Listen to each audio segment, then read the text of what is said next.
Mesdames, Messieurs, bonsoir et bienvenue dans un nouvel épisode de votre podcast Tilt, en diffusion sur l'ODJ Média et en rediffusion sur la R212, la radio des Marocains du monde. Aujourd'hui, nous parlons d'entrepreneuriat, un sujet brûlant de l'économie marocaine. Et pour ce faire, je reçois aujourd'hui Monsieur Zakaria Ayman, doctorant en sciences de gestion spécialisé en entrepreneuriat et président du MYSS. Monsieur Ayman, marhaba bik. Bonjour, merci pour l'invitation. Je suis très ravi d'être à une émission qui donne la possibilité aux jeunes pour partager leur point de vue et leur opinion. Merci. Avec très grand plaisir, Monsieur Ayman. Merci d'avoir répondu à notre invitation. Et pour commencer, je vous demanderai peut-être de nous dessiner un petit état des lieux de ce qu'est aujourd'hui l'entrepreneuriat au Maroc, les chiffres de création, le taux de mortalité, comment ça se passe exactement? D'accord. Comme vous savez, la TPE, la PME constituent un nombre essentiel du tissu entrepreneurial marocain. Et les grands chiffres qui sont déclarés ne reflètent pas la bonne santé du tissu entrepreneurial marocain. Ce sont des chiffres qui sont pris isolément. Pour moi, c'est une bouffée d'oxygène de dire qu'on a créé tant d'entreprises. Parce que personnellement et d'après mon expérience, beaucoup de gens disposent des entreprises dans les tiroirs. Ça veut dire un statut de 58 000, 80 000, 90 000 créations d'entreprises ne veut dire simplement qu'une création juridique, pas plus. C'est pour ça, si on arrive à se concentrer sur les 5 premières années, qui sont mondialement la période où la moitié va se disparaître, et même pour les pays développés, là où il n'y a aucun problème d'accompagnement, là où il y a le financement, vous avez un 20% d'apport, un bon business plan et vous avez l'accès au financement. Vous avez le droit de choisir la banque. Vous avez vraiment l'embarras du choix. Au niveau des pays développés, il n'y a pas des obstacles pour demander des garanties réelles. C'est pour ça, je dis qu'aujourd'hui au Maroc, les personnes mettent aujourd'hui la clé sous la porte. Ce n'est pas propre au Maroc, mais la situation est devenue plus critique par rapport à d'autres pays. D'accord. C'est pour ça, si vous permettez, excusez-moi, Oui, sur un deuxième angle, je vois que le Marocain aujourd'hui est prêt à entreprendre. Le Marocain est prêt à mener des aventures entrepreneuriales. C'est comme ça comment je lis cette augmentation importante, intéressante et significative de création d'entreprises. Si vous me parlez du taux de mortalité, je vous dirais que oui, il est là. Mais comparaison avec le nombre de programmes et de soutien et de politiques, on dit qu'on est en train d'accompagner la petite et la très petite entreprise d'une manière générale. C'est pour ça le taux de mortalité pris sans tenir compte ces multitudes de programmes qui sont lancés par l'État, je dirais qu'on est dans la moyenne mondiale. Mais vu sur ces 10 dernières années et ces multitudes de programmes qui sont lancés par l'État pour aider les entreprises au démarrage et pour le fonctionnement et pour le financement et accompagnement, je dirais que malgré ces efforts fournis, nous n'arrivons pas à cesser et arrêter cette hémorragie de fermeture d'entreprises. C'est pour ça que je vous ai dit, si on arrive à changer notre vision par rapport à la création d'entreprises, au lieu de se concentrer sur les chiffres qui sont déclarés au niveau de la création d'entreprises, on doit se focaliser sur la pérennité, la longévité, la durabilité de l'entreprise. Comme ça, on peut assurer une valeur ajoutée qui va bien sûr contribuer à la croissance économique et sociale au Maroc. D'accord. Alors justement sur ce point, quand on parle de création d'entreprises et de taux de mortalité, etc., est-ce que ces chiffres ne sont pas faussés avec un petit peu l'immensité du secteur informel au Maroc? Est-ce que si on prend en compte les chiffres du secteur informel, qui sont bien sûr par définition difficiles à déterminer, mais est-ce que l'informel pèse sur l'entrepreneuriat? Bien sûr, et ça c'est le rôle des politiques publiques lancées par l'État en faveur de l'entrepreneuriat. Parce que l'État, elle débloque des millions en faveur de l'entrepreneuriat afin de répondre à l'équation de la politique publique, mais cette équation est toujours infructueuse, raison de la mauvaise gestion de l'État des programmes de financement lancés par l'État. Et Dieu qui sait le nombre de programmes qui sont lancés en faveur de ce secteur-là. Il y en a qui sont lancés par l'INDH qui a accompagné des milliers de projets. Il y en a les projets qui sont lancés par les différents ministères de l'artisanat, du tourisme, de l'agriculture, de la jeunesse, des différents secteurs qui sont présentés, même par le ministère de l'Industrie à travers Maroc PME, les centres régionaux d'investissement. l'ANAP qui travaille sur une grande partie de l'entrepreneuriat. Donc, à travers ces multitudes de programmes d'entrepreneuriat qui sont lancés par l'État, on n'a pas pu répondre à l'équation de la politique publique envers l'entrepreneuriat pour encourager les gens qui travaillent du secteur informel pour migrer vers le formel. C'est pour ça que je dis toujours qu'on doit revoir la politique de l'entrepreneuriat, qui est bien sûr traduit par des programmes de financement que, si vous permettez, on peut les discuter par la suite. Bien sûr, on va y arriver. Mais juste avant, alors, cette manque d'ambition, malgré les moyens qui ont été déployés tout au long des années, comme vous l'avez expliqué, mais ce manque d'ambition de l'entrepreneur, disons informel, de passer au secteur formel. Est-ce qu'il est dû à un manque de confiance envers l'État, un manque de confiance envers les institutions? Tout à fait normal, parce qu'aujourd'hui, tant qu'on dispose d'un grand nombre, un nombre énorme des entreprises qui travaillent dans le secteur informel, ça veut dire déjà qu'ils n'ont pas confiance dans le secteur formel et côté réglementation. Et de deux, il y a une grande responsabilité du ministère tutelle. Pourquoi? Parce qu'il doit encourager ces personnes afin de migrer. Ils vont dire bien sûr qu'ils ont lancé une multitude de programmes, prenons l'exemple du programme Le Moukawil Deji.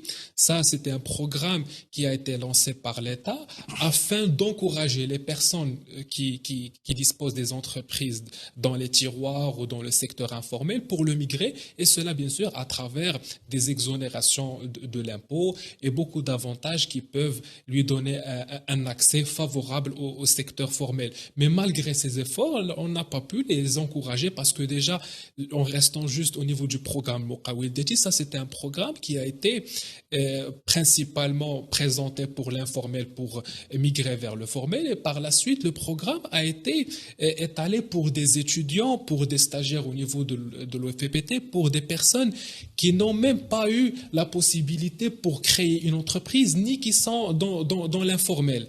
Et c'était juste pour, encore une fois, augmenter le nombre de créations d'entreprises. C'est pour ça que je dis qu'on doit changer notre vision par rapport à la problématique liée à l'entrepreneuriat, parce qu'on doit réellement travailler le contenu de l'entrepreneuriat pour qu'on puisse switcher déjà ceux qui sont à l'informel vers le formel, et pour garder la pérennité des entreprises et de la TPE et la PME qui travaillent dans le formel. D'accord.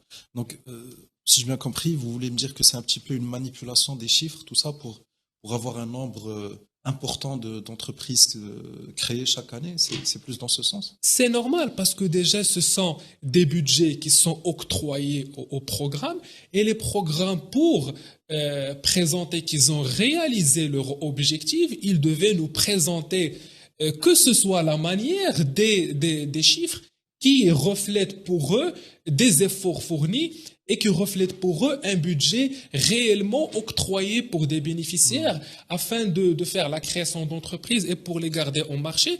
Et au final, c'est pas ça. C'est pas très honnête tout ça. C'est pas très honnête, et c'est autre chose. D'accord.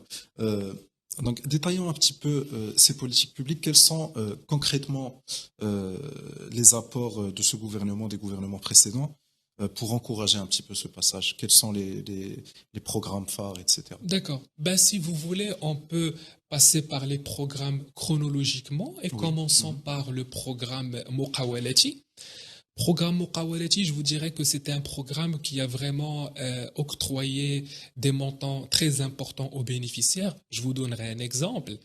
Un projet qui a été octroyé pour 3 personnes afin de travailler sur un projet commun. Et chacun des 3 a bénéficié de 100 000 dirhams pour travailler sur le projet. Et vu l'absence de l'accompagnement, les 3 ont ouvert 3 ateliers différents en délaissant le projet commun, parce qu'ils n'arrivent pas à s'entendre entre eux, et au final, ils n'ont pas remboursé le crédit et qu'ils ont travaillé pour le propre compte. Là, je dirais que c'est bien qu'ils ont travaillé pour le propre compte, donc quand même il y aura une contribution, mais vu l'absence de l'accompagnement, certainement ils ne vont pas dépasser les 5 ans, parce que mondialement, 5 ans, c'est la période où la moitié va disparaître. La période de test. Exactement, ça c'est de 1. De 2, programme Moukawalati n'a pas recouvré et n'a pas retourné son argent. Parce que l'objectif de n'importe quel programme doit être sur deux mesures. La première, c'est d'octroyer les crédits aux bénéficiaires. Et le deuxième point, c'est de recouvrir l'argent. Parce qu'au final, ce sont des crédits, ce sont des emprunts et non pas des dons et des subventions pour ne pas faire l'accompagnement et le suivi. Parce que le suivi a deux objectifs. Le premier, c'est de garder la pérennité de l'entreprise sur le marché. Et le deuxième, c'est pour recouvrir l'argent, parce que c'est l'argent de l'État qui vient des impôts, l'IR, l'IS, TVA. Les contribuables. Exactement. Donc, on doit assurer de faire retourner l'argent à la caisse. Ça, c'est de un. De deux, le programme Muqawalati, c'était un programme qui n'a pas eu une bonne concentration sur les bénéficiaires côté entrepreneurs. C'est vrai qu'il a sélectionné des bonnes idées, mais qui n'a pas mis l'accent sur le profil entrepreneur, la chose qu'on n'a pas pu eu la possibilité de les garder sur le marché. Parce que pour garder une entreprise sur le marché, déjà, on doit se concentrer sur le profil entrepreneur.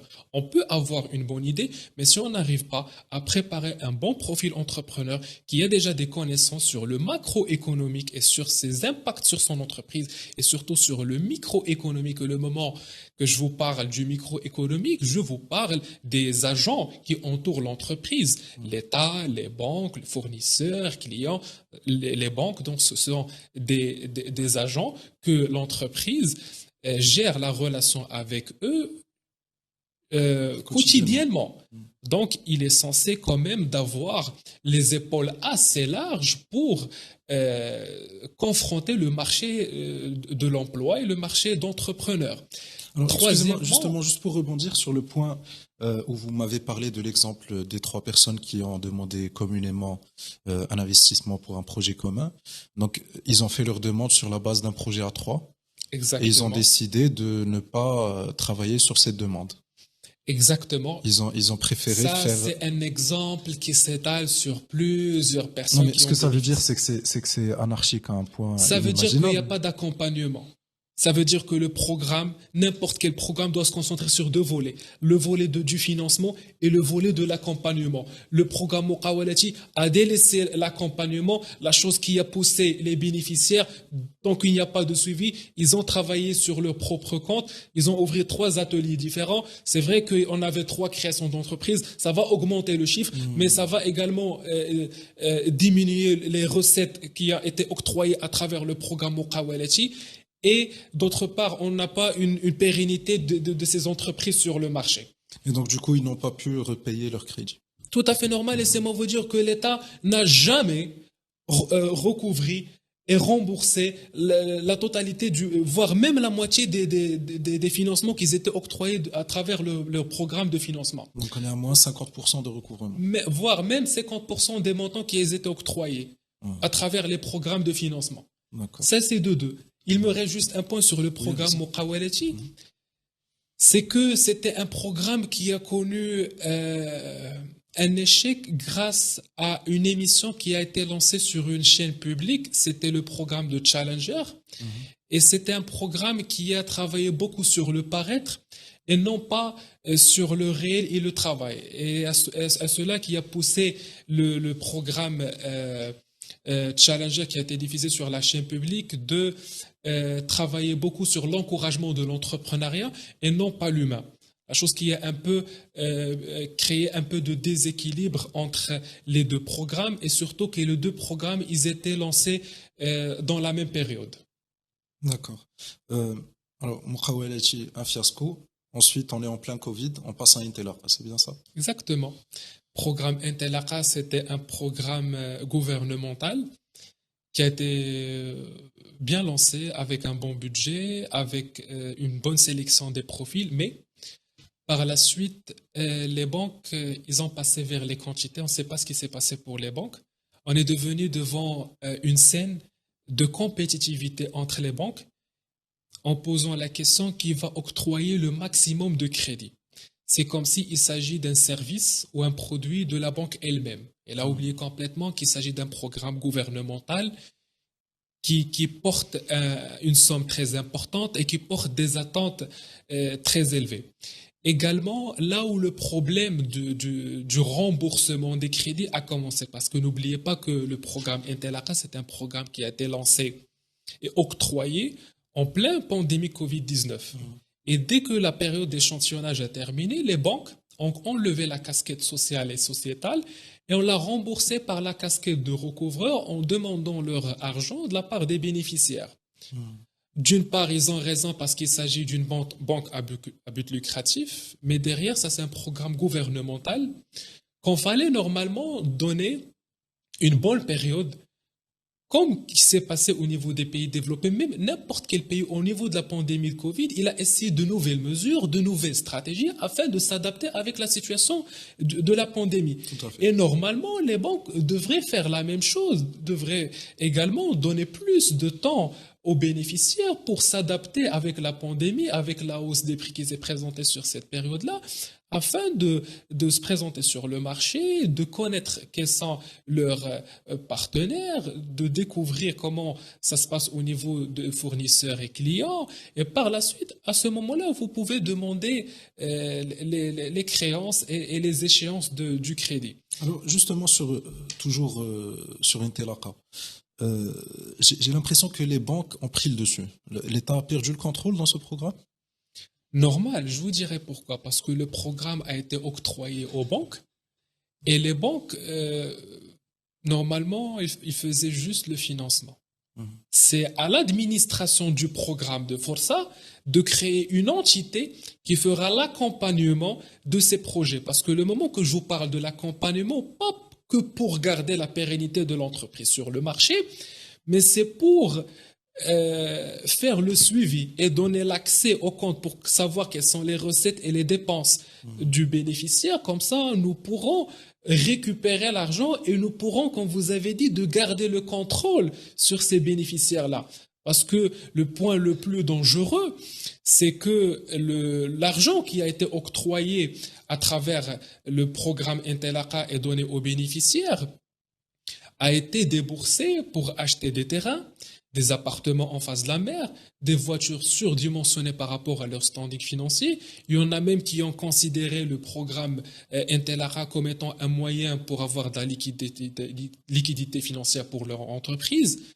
Et en général, même le programme d'Intelaka a été octroyé à des entreprises qui existent déjà sur le marché et non pas en devenir. Donc ces 3 points que je vous ai cités peuvent vous résumer où l'argent de programme Intelaka est s'adressé. Pourtant, si j'ai une bonne mémoire, je pense que le problème Intelaka était basé sur une sorte de paiement de facture. Donc ce n'était pas de l'argent qu'on donnait directement, mais c'était plus des devis qu'on payait ensuite, c'est ça? C'était de présenter un dossier à la banque et la banque, au final, elle vous octroie le crédit. En liquide. Exact. Elle vous octroie le crédit et par la suite, l'argent, il se débourse à gauche, à droite, raison. Sans aucun respect pour le dossier qui a été sans respect, déposé. Parce que le moment qu'il n'y a pas une entité qui fait le suivi et le contrôle et l'accompagnement, tout à fait normal que l'argent sera déboursé ailleurs. Comme disait Ben Kiran, vous déposez des feuilles, vous prenez de l'argent, c'est difficile que vous soyez honnête. Mais il a également une responsabilité sur ça, parce qu'ils étaient présentés durant une période des programmes de financement. Bien sûr. Je pense que c'est bon pour Intelaka, on a fait le tour. Intelaka, lui, il reste juste un point, c'est que l'administration du programme, après la fin de la première session, nous a informé qu'il y aura une réunion avec les représentants des banques afin de connaître et de savoir quelles sont les failles du programme Intelaka et quels sont les moyens pour le rénover, et cela à travers un bilan, afin de lancer la 2e et la 3e session. Et laissez-moi vous dire qu'à ce jour-là, on n'a pas eu ni le bilan, ni la 2e et la 3e session du programme Intelaka. Donc malgré toutes ces rumeurs, tout ce qu'on a parlé, tout le budget, toutes les attentes. Pas de feedback. Pas de feedback. D'accord. Ensuite vient un 3e programme de financement qui est, à mon avis, le plus scandaleux et qui est celui de Força. C'est un programme à hauteur de 100 000 dirhams pour les toutes petites entreprises, j'imagine. Qu'est-ce qui s'est passé avec Força? Força, déjà, c'est un programme, comme on disait, si on veut nettoyer les escaliers, c'est par en haut. Donc ça vient bien sûr déjà de la part du ministère qui a eu le programme qui n'a rien à voir avec l'entrepreneuriat, surtout sur les différents secteurs. Le programme a été octroyé au ministère du Tourisme. Déjà, le ministère du Tourisme, il gère un secteur fortement sinistré et pas propre au Maroc, ça c'est à l'échelle mondiale. Les conséquences du Covid. Exactement. On a eu des hôtels à Agadir et à Marrakech qui ont été à l'arrêt, plus de 250 hôtels qui ont été à l'arrêt. Et plus que ça, Madame la ministère, elle fait un programme de Força pour les jeunes, au lieu de se concentrer sur son secteur, qui a besoin minimum 3 ans pour qu'il soit redressé. Il fallait normalement se concentrer sur son secteur principal, parce que son secteur, il est fortement sinistré. C'est un secteur qu'elle doit se concentrer parce qu'on est envers 2030, la Coupe mondiale, et tous les pays qui ont organisé la Coupe mondiale, ils ont déclaré que le secteur le plus important afin de générer une vraie valeur ajoutée, une richesse, c'est le secteur du tourisme. Alors au Maroc, on n'a aucune visibilité ni stratégie envers 2030, et Madame la ministre veut faire de Força pour les jeunes, qu'elle se concentre tout d'abord sur son secteur d'activité avant de faire une extension de sa fiche de fonction. Alors justement, est-ce que Força a été octroyé au ministère du Tourisme pour pouvoir plus encourager les projets qui sont un petit peu touristiques, tout ce qui est restaurant, tout ce qui est café, ce genre de choses? Parce que j'arrive pas à concevoir la logique derrière. Comment on donne un programme de financement de petites et moyennes entreprises au ministère du Tourisme? Il n'y a aucune logique derrière. C'est quoi le raisonnement? Déjà, si on veut prendre cette hypothèse que vous avez mis, que pour l'encouragement des projets pour le secteur culturel ou par l'artisanat ou pour le tourisme, laissez-moi vous dire que l'administration qui a géré ce programme, c'est la SMIT, a déjà lancé un programme en 2022 qui a connu pratiquement un échec total. 95% des personnes qui ont bénéficié de ce programme a connu un échec. Donc on sort d'une expérience spécialisée en tourisme pour entamer une nouvelle expérience qui s'étale sur plusieurs secteurs d'activité et non pas son secteur d'activité par excellence. Ça, c'est de un. De deux, pourquoi octroyer déjà ce programme à la SMIT? Et déjà, on a un ministère de la TPE qui travaille avec plusieurs organismes et agences comme Maroc PME, les centres régionaux d'investissement, l'ANAPEC qui gère une grande partie de l'entrepreneuriat et travaille également sur l'employabilité. Et pour nous et pour d'autres analystes et économistes, la SMIT a été un mauvais choix pour gérer un programme de tel poids et importance. Mais selon votre vision, votre expertise, quelle est la raison? Pourquoi je vous dirai le ministère pourquoi. du Tourisme? Je vous dirai pourquoi. Déjà, pourquoi on dit que la SMIT a été un mauvais choix. La question, tout d'abord, pourquoi a été octroyée au ministère, ça c'est une question à poser au gouvernement, parce que nous-mêmes, on n'a même pas la réponse à ce jour-là. Il n'y a aucune raison logique. Aucune raison logique. Déjà, il y a un ministère tutelle et on octroie. Ça, c'était diffusé sur plusieurs émissions, sur plusieurs réunions, pour savoir juste quelle est la raison derrière pour octroyer le programme. Moi, je parle des raisons logiques. Bien sûr que le gouvernement a ses propres raisons. Mais pour nous, en tant qu'économistes et chercheurs en entrepreneuriat, on a besoin de savoir réellement, vous étiez basé sur quoi pour octroyer le programme à un ministère qui n'a rien à voir avec l'entrepreneuriat, un ministère qui a un secteur fortement sinistré, pour faire l'entrepreneuriat pour les jeunes, alors que son secteur n'a aucune vision, ni visibilité, ni stratégie envers son secteur. Il est en train aujourd'hui de jouer le rôle de manager pour aider les hôtels qui sont à l'arrêt pour être rénovés, alors qu'on est en train de présenter un programme qui s'étale sur plusieurs secteurs d'activité. Et pourquoi on est en train de dire que la SMIT a été un mauvais choix? Parce que la SMIT a lancé le programme sans avoir un contrat cadre entre la SMIT et les microcrédits. On a fait appel aux bénéficiaires, on a sélectionné les dossiers, les bénéficiaires ont missionné, sont maintenant à l'attente du déblocage des crédits. Et à ce jour-là, la SMIT n'a pas signé un accord avec les microcrédits parce que les microcrédits n'arrivent pas à s'entendre avec la SMIT. Donc sur les 100 000 qui ont déposé, sont maintenant obligés d'attendre que la SMIT signe un accord avec les microcrédits. Et cela, bien sûr, a biaisé un peu le jeu parce que, au lieu que ce soit les microcrédits, maintenant c'est la SMIT qui a les mains liées parce qu'elle a lancé un programme, elle a sélectionné des bénéficiaires avant de signer un contrat cadre avec, Non, mais quand même, avec les microcrédits. à quel point faut-il être incompétent pour signer avec des bénéficiaires, les sélectionner, les informer qui seront bénéficiaires, alors qu'on n'a pas Le contrat la cadre. base, on n'a Exact. pas le minimum pour commencer le projet. À quel point faut-il être, excusez le terme, mais incompétent? Je ne trouve que ce terme dans ma tête. Comment ça se fait? C'est tout à fait normal. C'est pour ça que je dis que le programme Força, c'est un programme qui a eu un problème de fonctionnement. C'est tout à fait normal que le moment qu'on octroie un programme de tel poids à un ministère qui n'a rien à voir avec l'entrepreneuriat et à la SMIT qui vient de sortir d'une expérience qui a connu un échec total pour commencer une expérience qui s'étale sur plusieurs secteurs d'activité, c'est tout à fait normal qu'on aura tel résultat. Vous lancez le programme, vous sélectionnez les bénéficiaires et vous n'avez même pas un contrat cadre avec les microcrédits afin de débloquer les crédits. Et à ce moment-là, les microcrédits sont devenus dans une position de force en face à la SMIT et ils ont augmenté leur part de conditions et leur intérêt. C'est tout à fait normal parce que ce sont des entreprises à but lucratif. S'il y a une responsabilité, c'est à la SMIT et à la direction du programme et au ministère qui n'a pas bien étudié le programme en amont.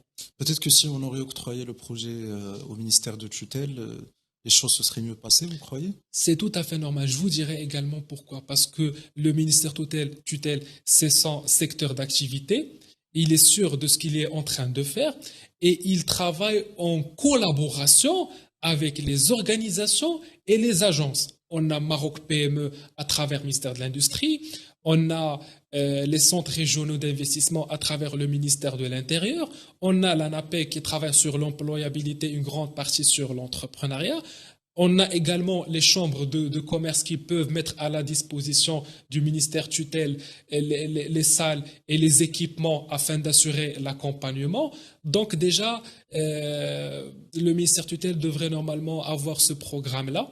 Mais malheureusement, la situation est la suivante. Vous pensez que ça a été une faveur envers le ministère de Tourisme? Pour moi, on ne peut pas la considérer comme étant une faveur. C'est une responsabilité qui lui a amené vers un échec et vers un critique. Et aujourd'hui, il est questionné pour nous donner les raisons de l'échec du programme. Mais moi, ce que je n'arrive pas à concevoir, c'est pourquoi le ministère du Tourisme? Est-ce que c'est des retours d'ascenseur? Est-ce que c'est une faveur de la part du chef du gouvernement? C'est quoi exactement? Pourquoi le ministère du Tourisme? Cette question, c'est à eux de répondre à ça. C'est parce que c'est eux qui ont pris la responsabilité pour l'octroyer à tel ministère. De notre part, en tant que centre qui travaille sur l'entrepreneuriat, on n'a qu'à signaler que le programme Força devrait être normalement octroyé au ministère tutelle qui travaille avec plusieurs agences, qu'il est sûr de ce qu'il est en train de faire parce que c'est son secteur d'activité par excellence. Et il est plus expérimenté, plus apte à répondre aux besoins. Déjà, le programme 20% du budget a été octroyé pour la communication. Et la communication a été faite pour faire appel à des influenceurs. Et le moment que je vous parle de l'influenceur, c'est pas contre eux, mais aujourd'hui, la réalité, c'est que l'influenceur, c'est un métier. Tout à fait. Et le moment que je vous parle d'un métier, c'est un métier également qui travaille dans l'informel. C'est un métier qui ne paye pas d'impôts. Alors, comment vous faites appel à des influenceurs qui travaillent dans l'informel et qui ne paient pas d'impôts pour mettre en place un programme gouvernemental et qui encourage et qui sollicite les gens pour migrer de l'informel vers le formel et qui veut travailler sur le formel. Sincèrement, je n'arrive pas à assimiler cette information et cette situation.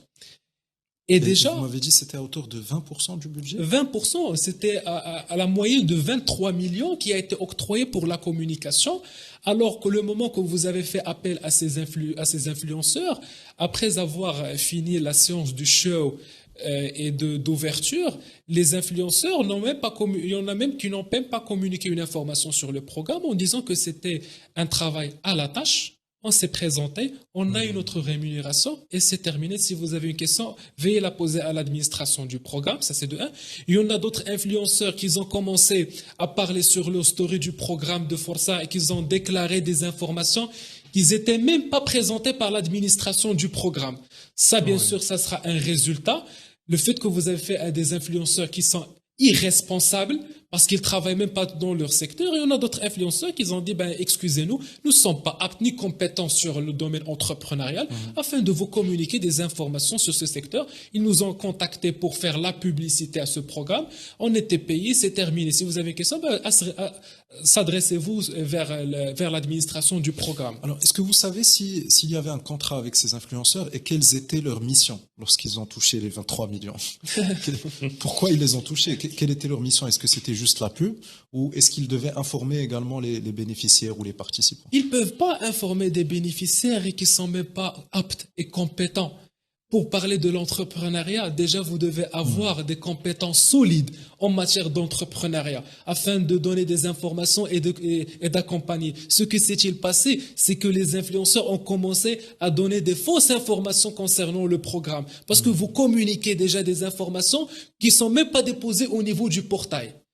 La relation entre la SMIT et les influenceurs, c'était juste de se présenter pour faire de la publicité. Voici les 23 millions. Alors que ça, c'est un programme gouvernemental, ne nécessite même pas ce budget-là. Je vous dirai pourquoi. Parce que déjà, ça, c'est un programme qui nécessite une moyenne de 3 millions pour faire des spots à la télé, à la radio. Et à travers ça, c'est automatiquement que ça sera diffusé au niveau des réseaux sociaux. Tout à fait.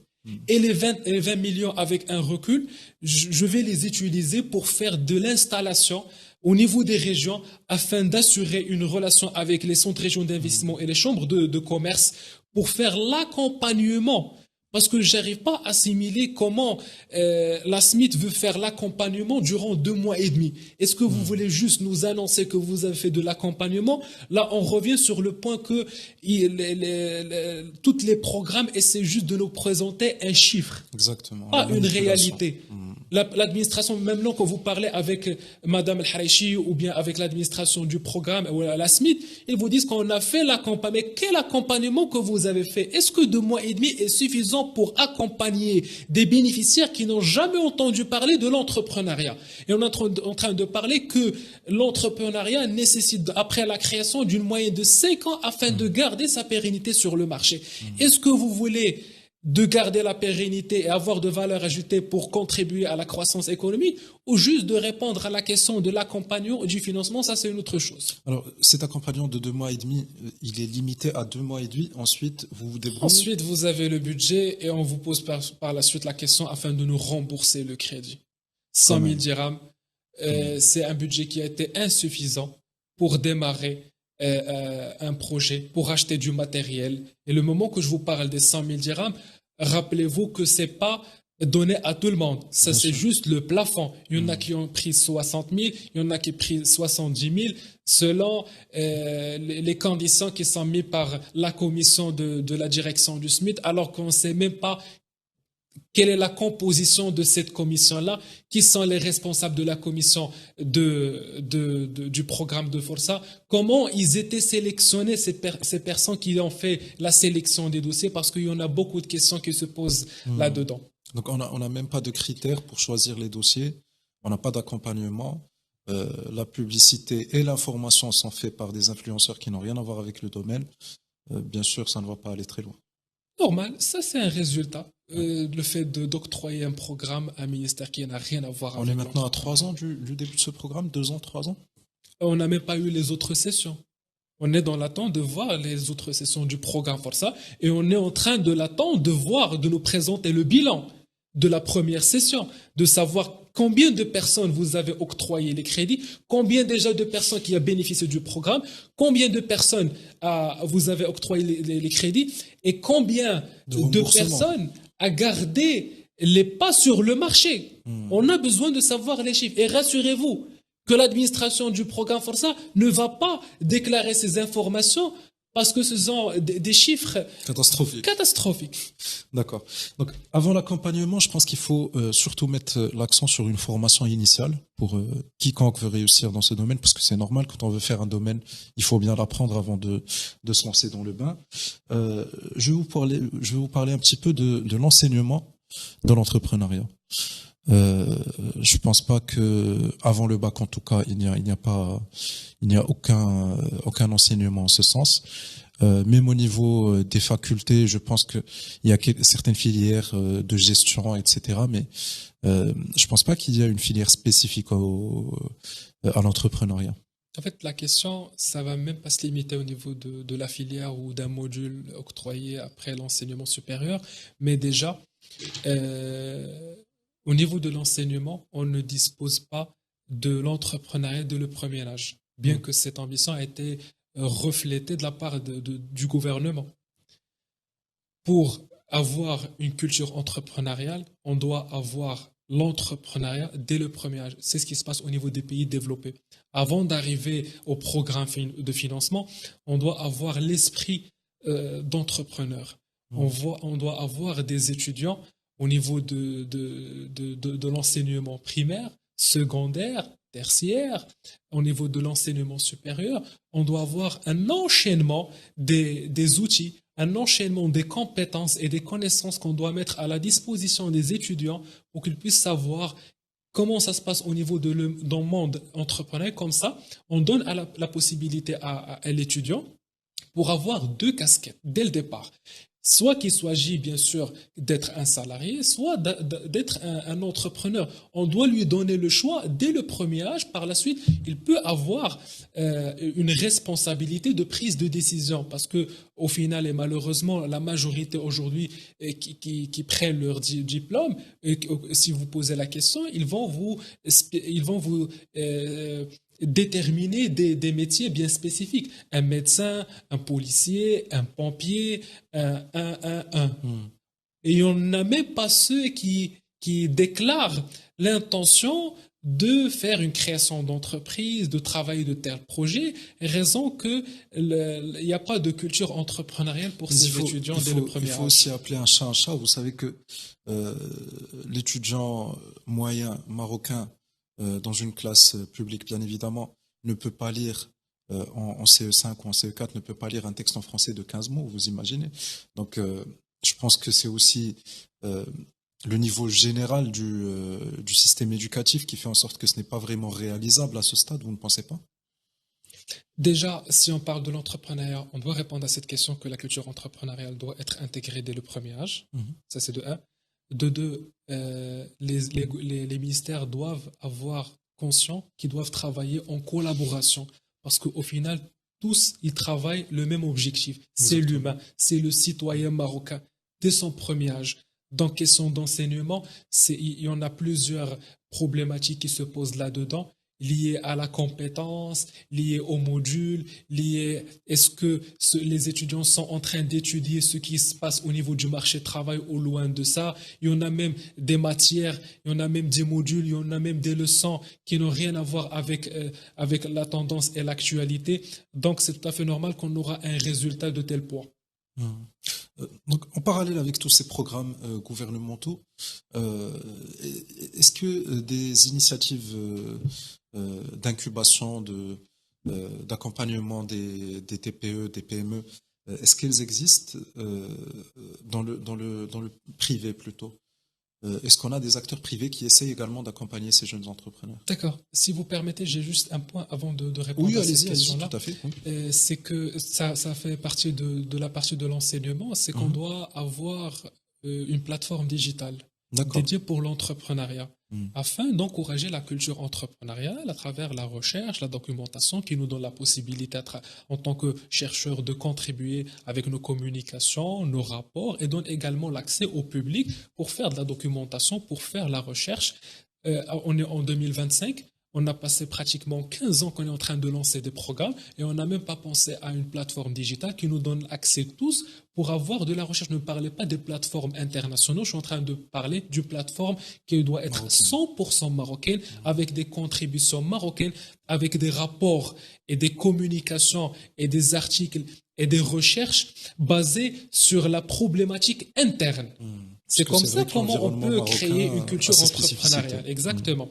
Je reviens, si vous permettez, à votre question concernant le secteur privé. Bien sûr, le secteur privé, à travers différentes entreprises, il essaie de participer également dans l'élaboration des programmes d'accompagnement et de financement, mais ça reste limité, voire le poids de l'importance de l'entrepreneuriat au Maroc. C'est pour ça on fait toujours l'invitation que les deux secteurs, public et privé, doivent travailler entre eux en collaboration pour gérer les programmes de financement et pour travailler, parce qu'au final, les deux, public et privé, travaillent pour le même intérêt. C'est pour l'encouragement de l'entrepreneuriat, pour la création d'entreprises et pour garder sa pérennité sur le marché. Donc, si on arrive à travailler entre les deux secteurs, à ce moment-là, on peut garder la pérennité et encourager la création de l'entreprise au Maroc. Alors, je pense que jusqu'ici, on a dessiné un tableau très très sombre de ce qui se passe.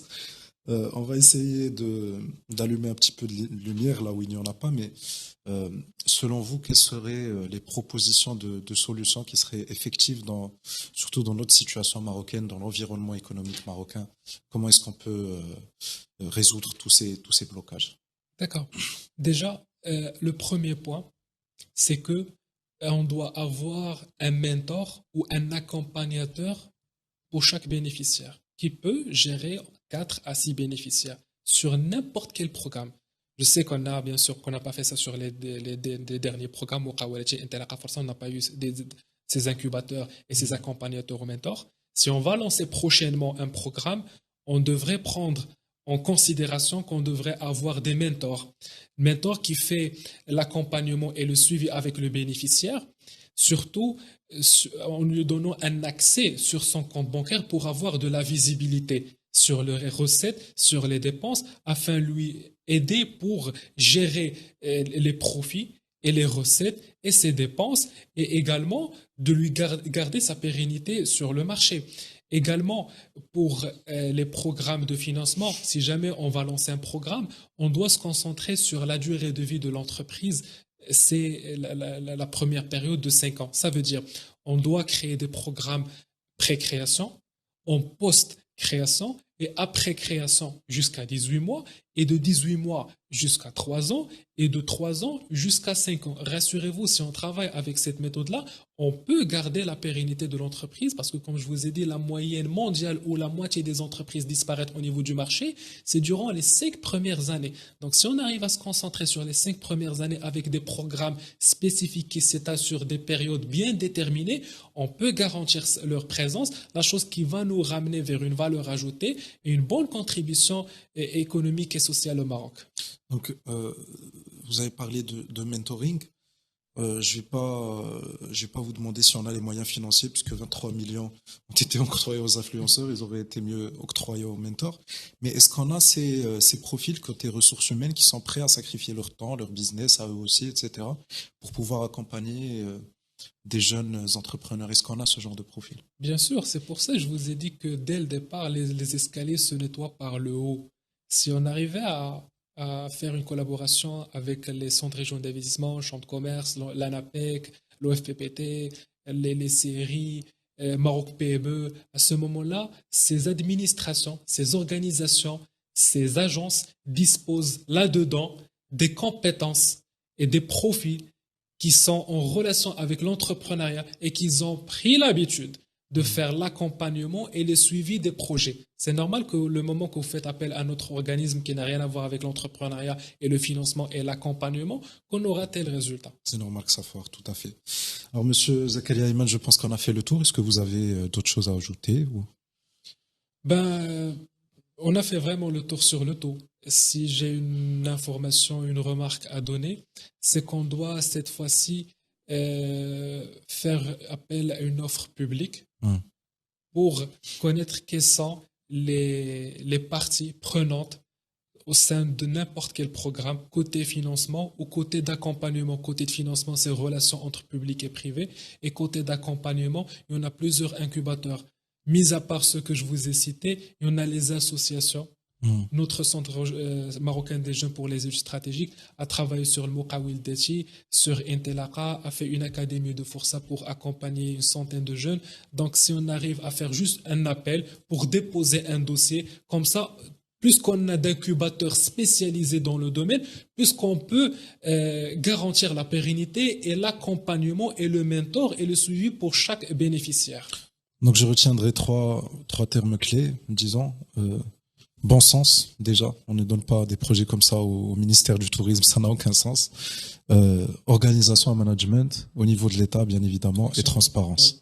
Oui, exactement. Monsieur Zakaria Iman, merci d'avoir accepté mon invitation. Merci pour votre temps. Merci.